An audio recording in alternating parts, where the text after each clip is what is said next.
Om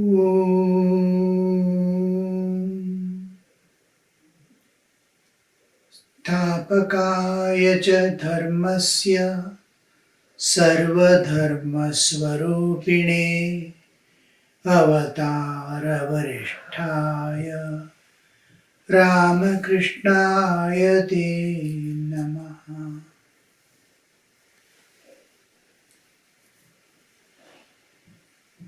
Gospel of Sri Ramakrishna.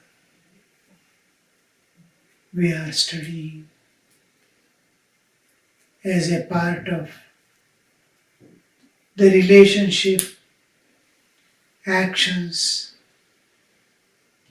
and feelings, and the way in which God leads the jiva to himself in the path of bhakti, the divine love. We are studying. We are trying to analyze and grasp the essence to move towards Him. Sri Ramakrishna descended to this earth for the sake of each one of us, the entire humanity, exclusively for the entire humanity. And His aim was to make everyone happy, everyone bestow freedom upon them, and to give peace to every soul. And this should be eternal, eternal peace, eternal bliss, and eternal freedom. And to unite the whole world, one humanity where all differences dissolve. And it can dissolve only when there is divinity, when each man strives and manifests his inner divinity, hidden divinity, and spirituality as the basis of their life. So we see here in the Gospel, Bhagavan and Bhakta, the absolute existence and the efforts to deny the bodily existence is the path of jnana, and to affirm the spiritual existence is jnana. To control all the forces of nature and effortfully get united with the absolute reality in any of its aspect is yoga. And to love God intimately, pouring one's heart and melting oneself like a river and flowing into the ocean is Bhakti Yoga, the path of love. And to sacrifice one's life, seeing the divine in all, for their welfare is Karma Yoga. And all Sri Ramakrishna validated validity, put the seal of validity on all these paths individually, and various ways it has been adopted by human race at all places, at all times, as different religions, as different paths to perfection, different faiths with which man moves. And there, the word Bhagavan and Bhakta, we are trying to analyze and adopt in our life because it is the easiest, surest path and a journey which is most beautiful, auspicious, and beautiful in every respect. You are passing through a journey to the eternal. It must be most satisfactory, wherein you combine the secular and spiritual. With the spirituality, you join them, and in divine it floats. Nothing to lose, but everything to gain is this path. And in that we saw various aspects we have been seeing. The Navada Bhakti as told in the Ramayana, Navada Bhakti as told in the Bhagavatam. And we have come to the archana part, in which the first half we saw the archana as contemplating on various aspects of God, meditating on various aspects of God, blooming them in our mind, each aspect of God, and offering something at the physical level, a flower with each epithet that we utter in Sahasranama, in Ashtottara.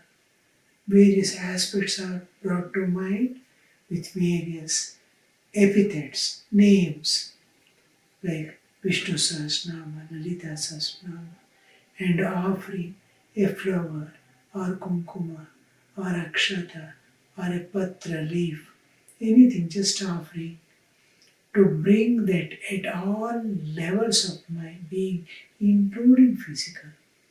When it is something like I am witnessing audio visual, the whole scene, each aspect of God and my offering to that. Each aspect of God and offering. All these aspects belong to the realm beyond our perception mostly, because it belongs to the cosmic level of existence where our senses may not reach, and to the beyond absolute as its background. Each epithet, each aspect of God always has the absolute as its background. So archana we saw is another aspect of archana we saw. Archana specifically means that offering of flowers at the physical level, and at the mental level conceiving the aspects of God, and at the intellectual level to discern it, to visualize it, and heart joining it. This is archana in its original meaning. To its derived meaning, we go into the worship of God. The worship has two aspects we saw. One is Manasa Puja, one is Bahir Puja.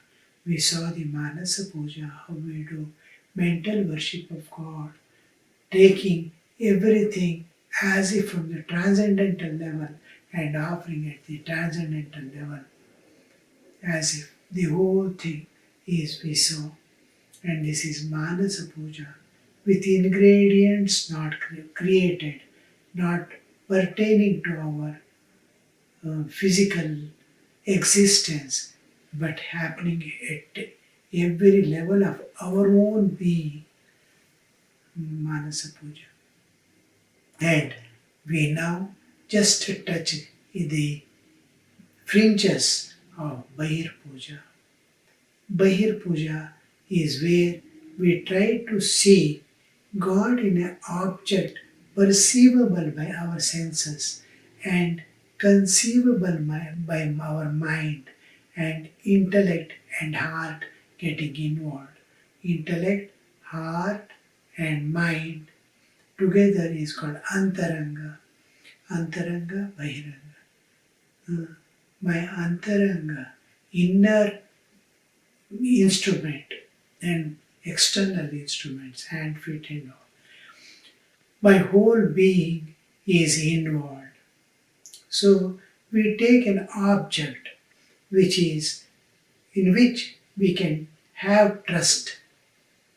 The basis is scriptures. There are two aspects of scriptures, the Vedas, which is science, and Tantras, which are technology, the two aspects of reality.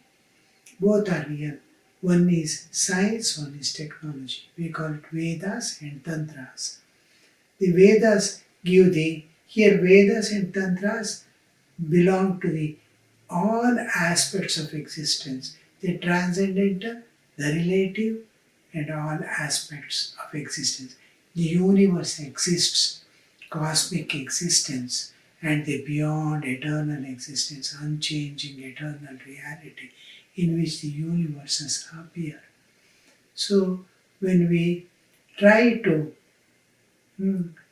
anything, for example, an idol made up of stone, wood, clay, or any material, any metal we use to invoke God in it, invoke. And then, or it can be an emblem like the Shivalinga, wherein there are no anthropomorphic aspect. It doesn't look like human, but as if the head, limbs, and limbs are removed, how it would be. It would be like an egg-shaped almost, or a trunk alone, just like a Shivalinga. Linga means an emblem, emblem of God, or it can be saligrama, a stone of ancient times in which there are fossils. If you break open, you'll see the fossil inside. It is a stone usually available in places like Gandaki River in Nepal. And it belongs to the age of 150 to 400 million years old. Very hard stone in which you will find a fossil. So this is taken as emblem of Vishnu, the all-pervading Lord of the universe, because it is associated with time and space. It is a manifestation or representative of time and space, universal, of ancient time. It says as if time is infinite. I am also floating in time. When you see a fossil and a stone very hard of the ancient time, then you will understand what is time and what is space. Space, it has occupied some space. How hardness, compression, and all is taking place, and it gives a particular shape. So these emblems. Then diagrams. I can draw some pictures. I can keep some photos. I can draw two-dimensional pictures called mandalas. I can take a coconut. I can take a fruit. I can take water in a pot. I can take a flower. Anything I can utilize to try to visualize God in it, from grossest to the subtlemost, to the level of sky, space being God, wind being God. So I from gross material to the subtle material, to the causal material, to the beyond. Stage by stage it takes. So this is where we try to penetrate into the matter and try to discover the spirit that is pervading it and giving existence to it. There are two aspects of existence: the spiritual existence, the spirit, and the matter. This spirit we have to discover.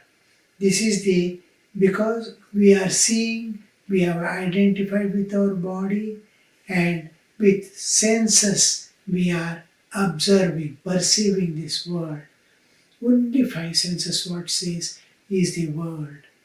So this world, what we are seeing through senses, is gross material world in the waking state. I have to go to the spiritual level to, I have identified with the body, to de-identify, to separate from the bodily existence and know myself, who am I. I can know who am I when I try to see the divine within an object. The spiritual existence in a material world we call divine.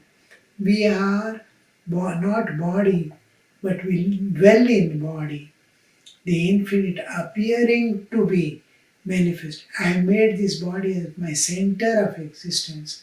I pervade the universe as spirit, but my consciousness is manifest here in this point as body, keeping that I in this body. I am this body, as I dwell in this body.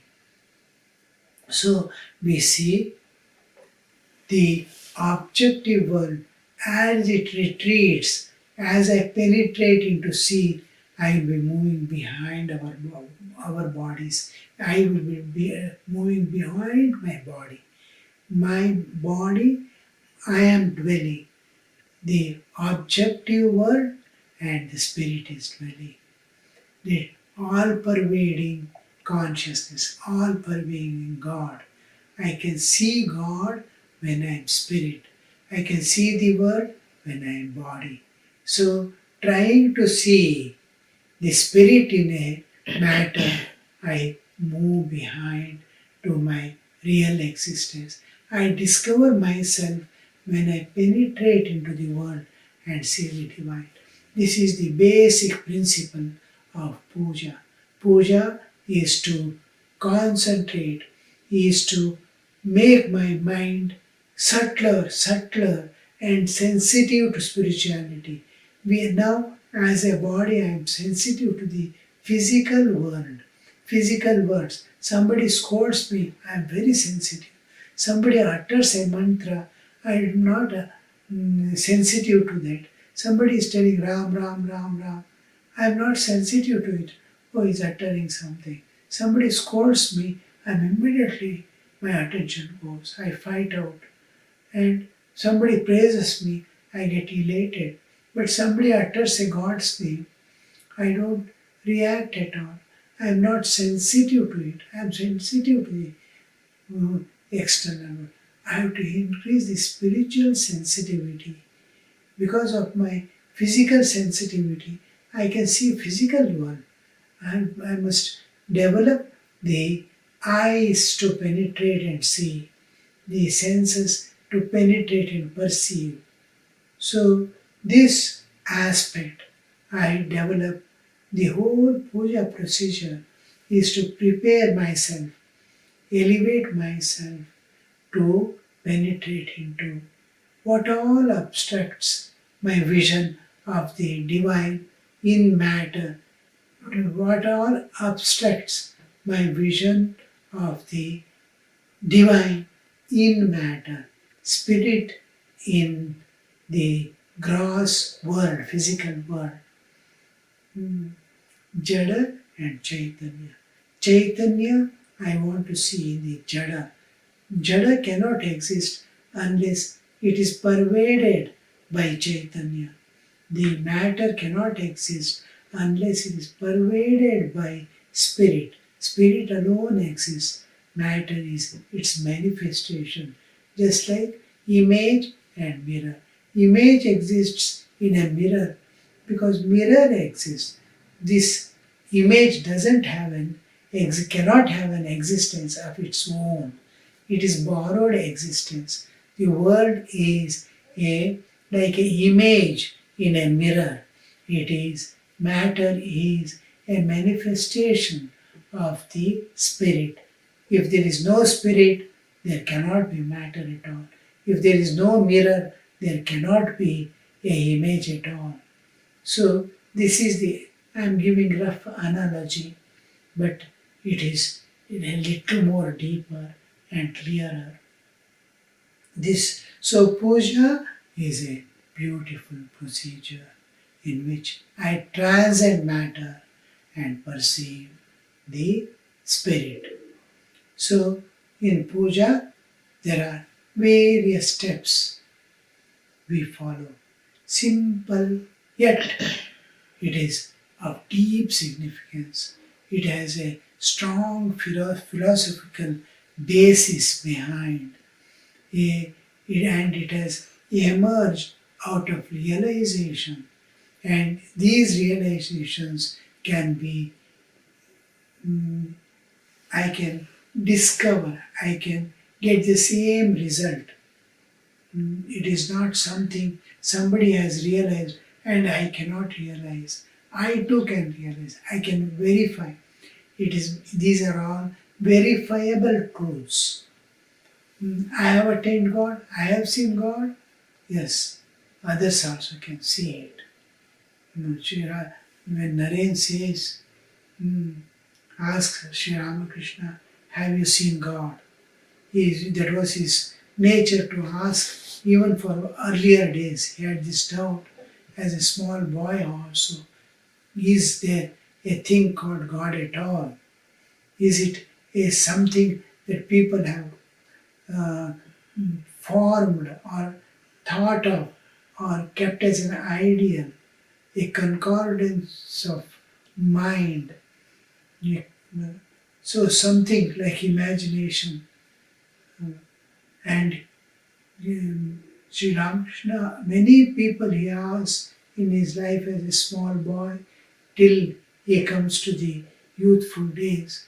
And when he was 18 years, he meets Sri Ramakrishna. As he used to ask all saints and sadhus, whomever he meets, holy people, great people, noble people, whomever he used to meet, he used to ask this question, have you seen God? Have you seen God? The same question he asked to Sri Ramakrishna also, have you seen God? What was the Sri Ramakrishna's reply there? He says, yes, I have seen God. I have seen it more clearly than I am seeing you now. More clearly than I am seeing you in front of me. How clear it is, you see. Sri Ramakrishna says, more clearer than this I have seen. And not only that, I can make you see. I can make you see. This is the most important part of the Vedas. Vedas say it is not a realization of mind, it is verifiable truth, eternal truth. Anyone aspires. And what happens if you realize? You go beyond the all limitations of nature in which you are imprisoned now. Bodily imprisonment, birth and death, pains and joys of life. You cross all these limitations and enter the eternal life. So this is what it is verifiable truth. The puja procedures have emerged from these realizations, that realization of so many people. And so many people adopted this simple worship and transcended nature and went away. And realized God, realized the truth, realized the eternal being.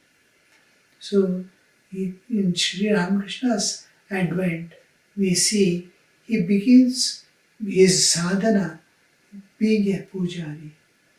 He begins his sadhana being a worship. Begins with worship, simple worship. He gets the name of God, an identity, his own identity. from a guru. You are this, God is this. And then begins his sadhana to realize God. And you see, he begins with puja. Begins with puja. He has to give the validity to this part. Yes, everybody can realize it. I too have realized God in and through the simple worship. And it doesn't last long. In Sri Ramakrishna's life, we see he begins, it moves for some time. The intensity with which you go, the faith with which you go, it depends how much of dependence, how much of faith, how much of dedication, how much of sacrifice, how much of struggle you are able to undergo. All this counts to minimize the time.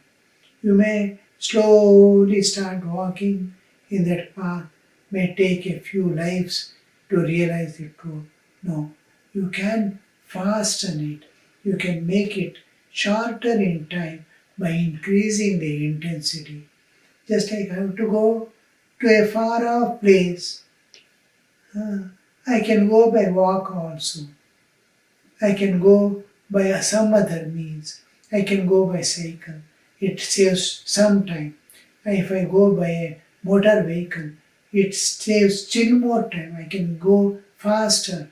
If I fly, it takes still smaller time. I can reduce my time. I can attain the result very quickly, provided I am increasing my intensity, I am increasing my dedication. So we see in this puja, it is dependent on the realization of the people who have designed it after realization. The puja procedures, we see rishis there, a particular mantra is there, a particular procedure is there. All these are formed where Rishi, after seeing God, he says, there is a shortcut method. I went this way. You can go this way also, but it is simple and easier. The Rishi Manish used to get up in the morning, Sri Ramakrishna says, take something and go enter into the solitude. Alone sit contemplating on the reality. Whole day passes and evening slowly they return back home to spend a few hours in rest and taking food. Again get up in like the years pass for realization. For us, they have made simpler path, easier path. Then you need not strive like that to walk through the terrains of sadhana. You can just move smoothly with a joyful journey. So this is the puja, what we see in the external. And this puja is exclusively done for the welfare of this world and all beings.